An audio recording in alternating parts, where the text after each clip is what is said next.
Hello, everybody, and welcome to the Online Sociologist. I'm Ryan. In this second video on Georg Simmel's definition of sociology, we're going to take a look at his idea of abstraction and why he thought sociology isn't just a field of study, but also a method. We're going to explore how he defined abstraction, why he believed interaction is a central focus of sociology, and how this approach reshapes the way that we think about history and culture. Now, I'm drawing here from the opening chapter of the Sociology of Georg Simmel, which was edited and translated by Kurt Wolff in 1950. But before we dive in, make sure to hit that like and subscribe button for more content related to sociology. So, let's start with abstraction. The word sounds technical, but it's really not. Abstraction just means focusing on one slice of reality so that we can understand it better. Every science and every person does this. If a tree falls in the forest, for example, the physicist doesn't really care about what kind of tree it is, what fauna it lands on, or whether or not someone hears it. They care about things like gravity, mass, acceleration, and the like. A biologist, on the other hand, might look at the cell structure or the root system of the tree. An economist might focus on the value of the timber or how that tree might enter the supply chain. None of them are wrong. Instead, they're just pulling one thread out of the larger fabric so they can analyze it clearly. And that's abstraction. Simmel says sociology does the same thing. But their focus isn't mass or cell structures or money. Instead, it's interaction, or what happens between people and how that is shaped. Let's take marriage, for example. Love matters, of course. But Simmel wants us to take a step back and notice the forms that appear when two people commit to one another. We see obligations, like the expectation that each partner will care for each other. We see reciprocity, where attention and resources flow back and forth.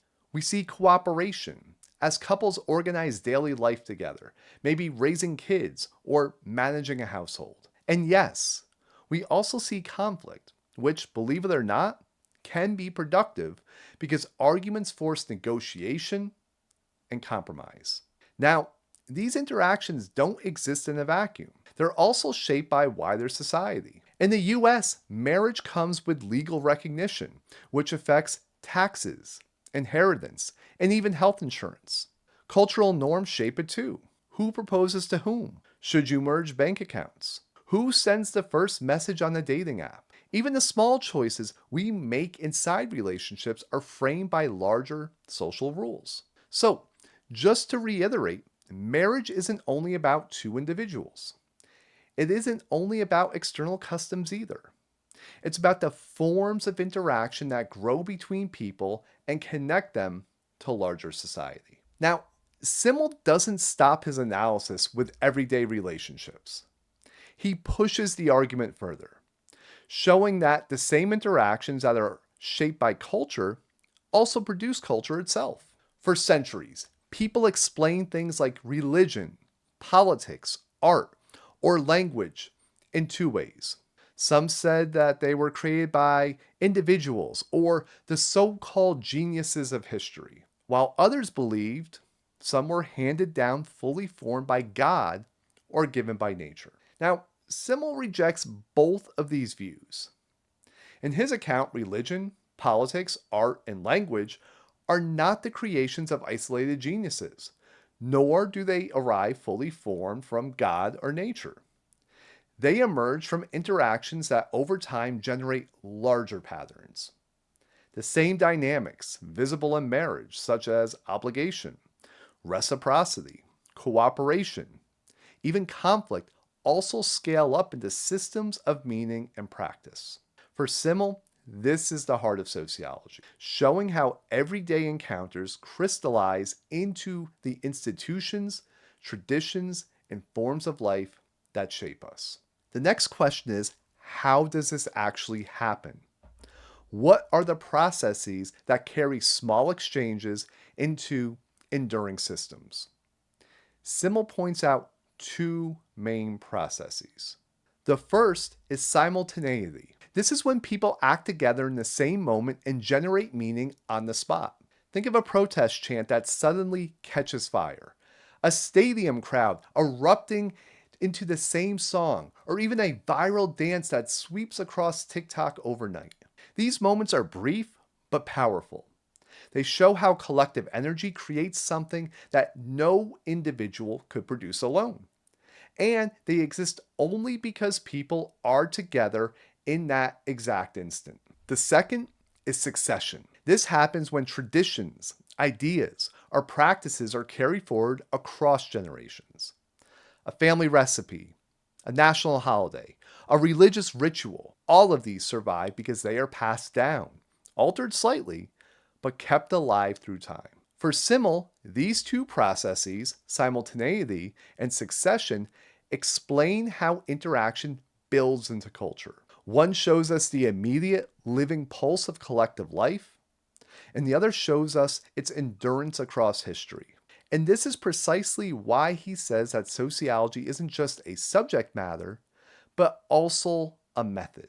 It gives us the tools to see both the fleeting sparks of interaction and the long arcs of tradition, and to connect them into ways that other sciences often miss. At its core, that method is inductive, meaning it begins with observation, with the details of everyday life, and only then moves upward to broader patterns. Deduction, by contrast, starts with a rule and applies it downward. This is like theorizing the fact that all groups need leaders, and then attempting to fit the lived realities of groups of friends into that mold. Induction instead observes many groups, notices when leadership emerges, and only then draws the conclusion that it's a recurring pattern of interaction. For Simmel, this bottom-up approach keeps sociology grounded in lived social life. So, let's step back and take stock of what has been gone over. We started with abstraction, the idea that every science pulls one thread out of reality to study it more closely. For sociology, Simmel argued that that thread is interaction. From there, we saw how this focus turns sociology into more than just another discipline. It becomes a method or a way of seeing that can shed light on politics, economics, art, or culture by tracing how patterns of human connection emerge and endure. And here's why that matters. When you begin to see the world as webs of interactions, you also start to notice the hidden structures of life, whether they be obligations, conflicts, or tradition that quietly shape our choices and experiences. That for Simmel was the promise of sociology, not to explain everything at once, but to show us how society holds together one interaction at a time. So, if you have any questions, comments, concerns, complaints, or critiques, make sure to leave a comment below. And if you want to keep digging into Simmel or sociology in general, make sure to hit that like and subscribe button, as this series is just getting started. I want to thank you all for watching. Goodbye.